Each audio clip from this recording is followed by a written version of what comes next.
You guys, NFB here. So, as we all know, Nintendo 64 games were announced to Nintendo Switch Online, and that's mostly what I'm going to talk about today. I'm not really going to touch up on the Sega portion, but I'm just going to give you some of my thoughts and opinions of this. So, obviously, this is a good thing.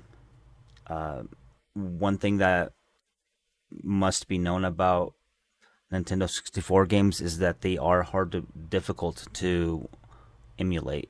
So, if anyone can emulate these games, it's Nintendo, of course. They've done it in the past with the Wii and with the Wii U. Not sure how much more difficult it would be to emulate them on the Switch, but I think they're figuring it out, and thus now we're seeing Nintendo 64 games being announced. So the highlight for me is BanjoKazooie. BanjoKazooie, and the reason why is owned by Microsoft. Huge highlight is because and Rare. So it's actually owned by Microsoft, but as we all know, Rare developed the game. Nintendo published it, but since Microsoft owns Rare, it's their property now, and Rare has published many great gems on Nintendo 64. They really shined on Nintendo 64.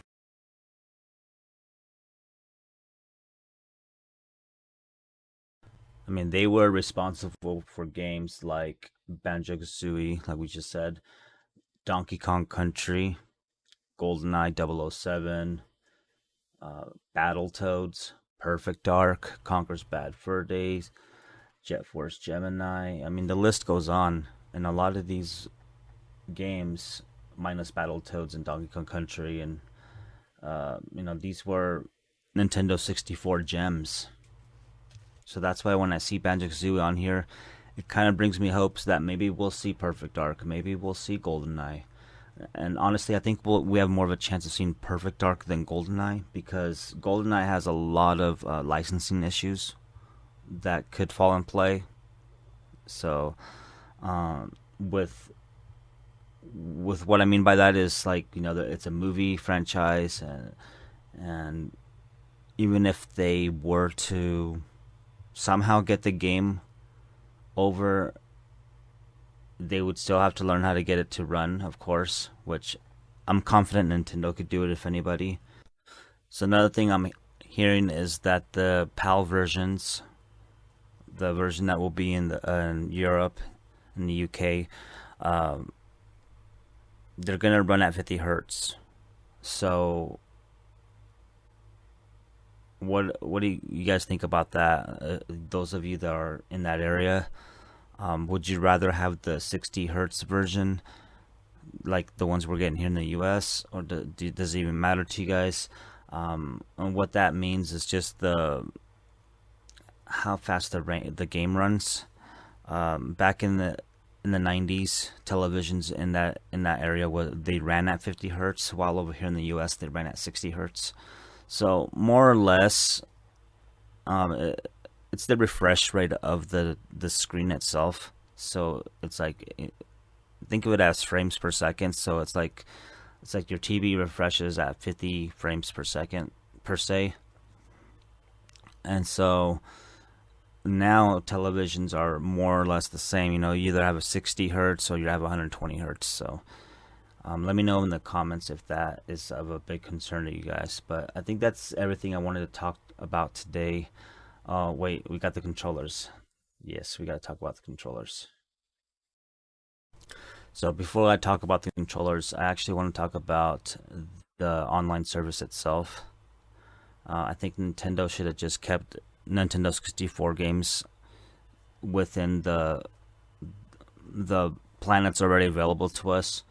And what they should have done is, on the plus new content, their expansion pack as they call it, they should have had other non-Nintendo consoles on that plan. That way, people can choose whether we don't really care for Sega Genesis, or we don't really care for Atari, or we don't really care for the Dreamcast, or whatever they plan on bringing in the future.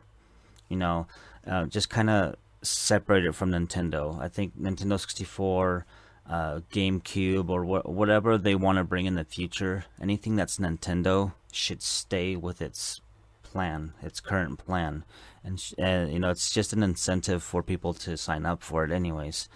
So, but that's just my personal take. I don't, I, I like what they're doing, and of course, we don't have a price for this yet, but of course, once the price comes out, it'll probably be something, a topic to revisit again.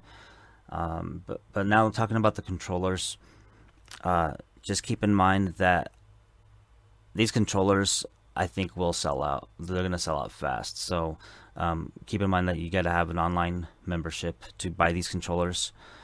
Somehow people still get a hold of these, and they do sell them on eBay and stuff for a much higher price, like 2 or 3 times the price. I saw the Nintendo and the Super Nintendo controllers on eBay for 3 times the price.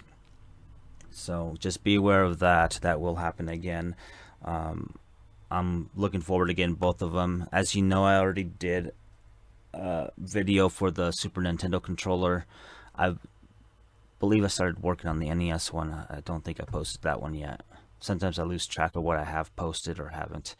But needless to say, my NES video is controller will be up soon. So, all right, guys. I think that's all I really got to say right now. I gotta go eat some breakfast, and let me know what you guys think. I love hearing from you guys. I'll catch you next time. NFB out. Life is a Nintendo game. Okay, actually, before I leave, let me know down in the comments your Nintendo 64 wish list. What games do you want to see Nintendo bring back to the Nintendo Switch? Um, as for myself, this list would be huge, and there's so many games. I mean, I grew up in this era, so I know exactly what games I want. So, but let me know. I really would love to hear your guys's see your guys's wish list. All right, NFP out.